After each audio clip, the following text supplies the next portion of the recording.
Hey Wargamers, a few weeks ago we got a big FAQ and associated points updates for 40k, and then of course that FAQ had to be FAQ'd also, and now we're sitting in a pretty good spot to actually talk about these changes finally.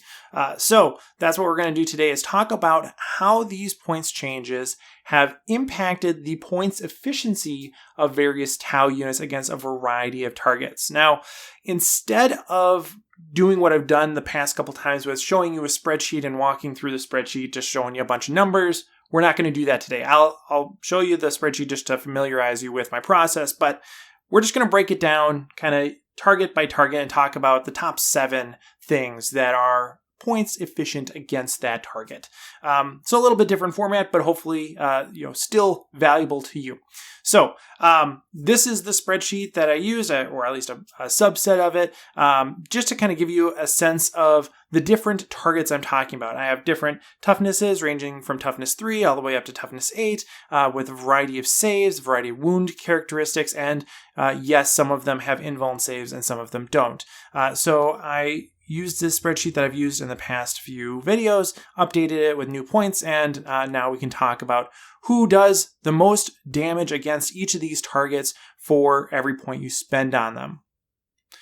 Now, of course, this isn't the end-all be-all of making an army list. In fact, in 9th edition, there are things that are way more important than offensive points efficiency, like durability or maneuverability, or your ability to just go to the place and do the thing that the mission requires you to do. It's not so much about offensive points, point efficiency anymore, but this still gives you some metric by which you can compare your different units. So just keep that in mind, that this doesn't mean that you should always take the most points efficient thing in this regard. It just means that if you are looking to displace a particular target, this might be a unit that you might want to consider. All right, so starting off with what I'm calling light infantry, these are things with toughness 3.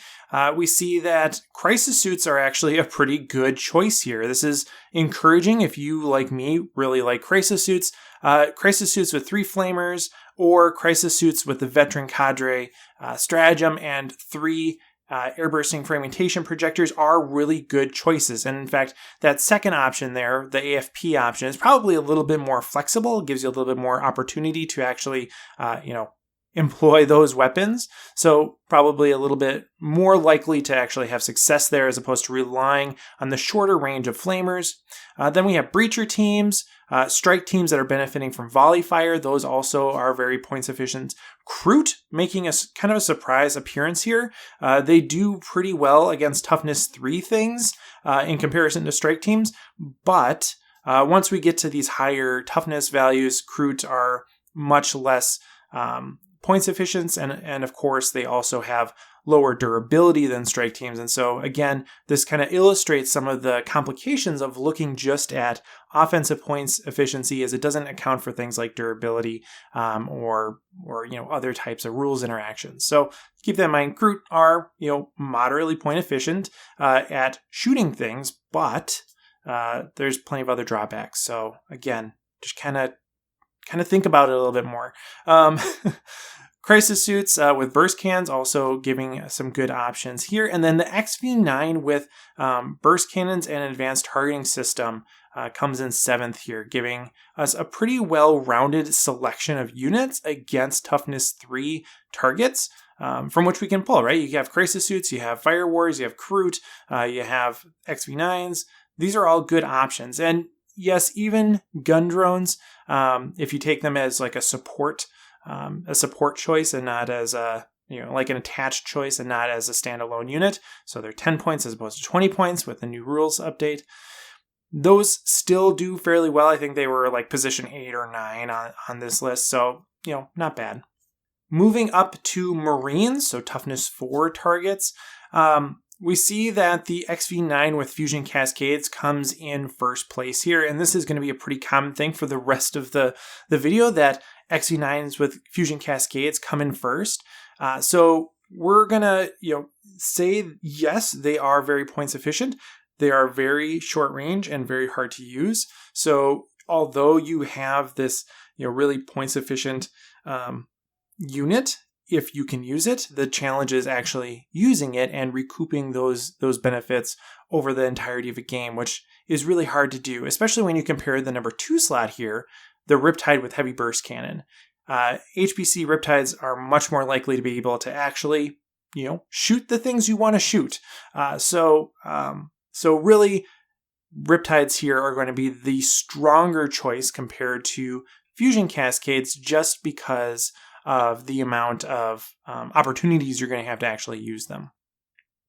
Then we have Veteran Crisis Suits with either Cyclic Ion Blasters and Advanced Targeting, or just 3 Cyclic Ion Blasters, Breachers, Broadsides with the Hardened Warheads, Custom Septenet with High Yield Missile Pods, and then Veteran Crisis Suits with Fusion Blasters. All of these are good choices against Marines. And again, we have some diversity here, some variety between the XV9s, the Riptides, the Crisis Suits, Broadsides, and Breachers. That gives us some diversity, which is nice. Looking at things that are either Toughness 5 or Toughness 6, again, Fusion Cascades are going to be the most points efficient thing, but you're not really going to be able to use them as much as you could other options. So we're going to kind of downplay them a little bit. We're not going to necessarily count them as actually being as points efficient. And part of the reason for that is because when we calculate points efficiency, it assumes that everybody gets to shoot all the time. It doesn't take into account things like range, for example. So a thing like range means that some units are going to have more opportunities to shoot and others are going to have less opportunities to shoot. And as a consequence of that, you could actually discount the points efficiency in a way that accounts for this, right? Like if we're talking about XV9s, we might say we only actually get to use them 1 or 2 turns, whereas something like a Crisis Suit or a Riptide, let's say maybe we're able to use them 3 or 4 turns. So we could actually double their value, and that would actually give us very different numbers. So again, thinking about our opportunities to actually use these units, Crisis Suits with 3 Fusion Blasters are probably going to be a safer bet.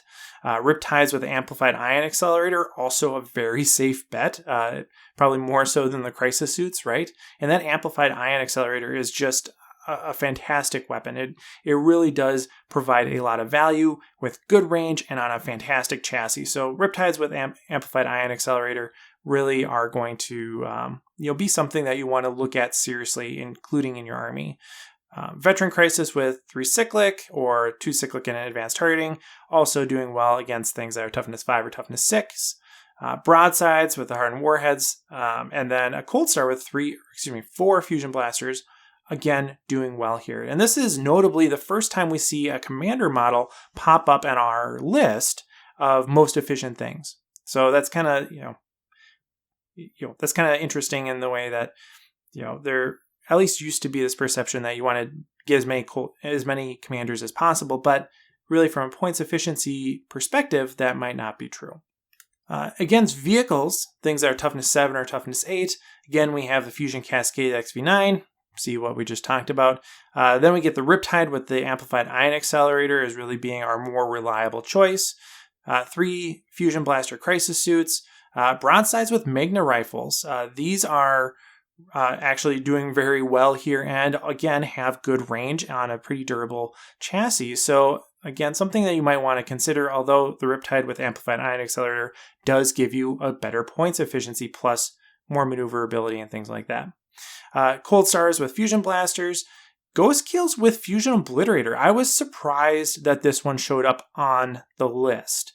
The Fusion Obliterator, Ghost Kill with Fusion Blasters on top of that does pretty well against vehicles. Again, it's not points efficient enough that I would consider taking it over some of these higher options. But if you're going to be bringing a Ghost Kill, look at the Fusion Obliterator. It has a purpose based on these numbers here. And then Riptides with just a standard Ion Accelerator, not the Relic version, round out our top 7 here. Okay, and then the last 2 groups of units that I have here are things with invulnerable saves. And if you've watched my earlier videos, there's actually quite a steep cutoff here. So I have this grouped for infantry, things that are toughness 2 through toughness 5. you really could break this down much finer than that. But, if we're sorting it based on things that are going to do well against Toughness 5, we're looking at, again, HPC Riptides, Cyclic Ion Blaster Crisis Suits, Breachers, Missile Pod Crisis Suits actually do fairly well here against things that are Toughness 5 with an Invulnerable Save. Again, that makes sense again because of, they're relatively modest AP, but they have good strength and reasonable damage. So 3 Missile Pod Crisis Suits come in at number 5 here, above Broadsides actually, which I think is notable. And then XV9s with burst cans, and then Broadsides with high yield missile pods. And then finally, for vehicles, things Toughness 6, 7, or 8 that have invulnerable saves, we see that XV9 fusion again showing up. And of course, again, the caveat is you have to be able to actually use it. A more reliable choice, again, is the Riptide with Amplified Ion Accelerator. Then we have veteran crisis suits of a variety of flavors. Fusion Blasters, Cyclic Ion Blasters plus Advanced Targeting. We have an Enforcer with Cyclic Ion Blaster and Advanced Targeting. And then we have Broadsides with Magna Rifles. All right, so overall, if you like battle suits, this is probably pretty good news for you. If you're looking for things like Hammerheads or Piranhas or Flyers or Drones, if you're looking for those to really be doing the bulk of your work, this isn't really the analysis that you were hoping to see. Although, I get excited to see crisis suits show up on these lists. They still have fundamental issues that make them challenging to use at best. And really there's not a whole lot of diversity in this list. Even though we have some things showing up here and there, it's still Riptides, it's still crisis suits, it's still commanders showing up here and there. We're not seeing things like Vespid having a clear role in these analyses. So, good news and bad news if we want to look at it that way. So, yeah, I'm excited to see what the next few months bring in terms of how Tau perform. And really, I think, of course, we're going to be waiting for that codex. So hopefully that codex will come sooner rather than later and give us a whole suite of new rules and new points to play around with.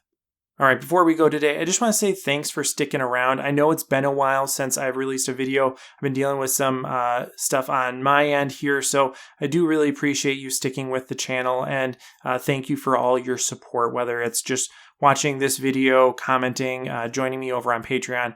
All that really sincerely means a lot to me. So thank you, and as always, happy wargaming. Hey everyone, thanks for watching. This channel is made possible by my supporters over on Patreon. If you enjoyed this video, consider joining our community over there.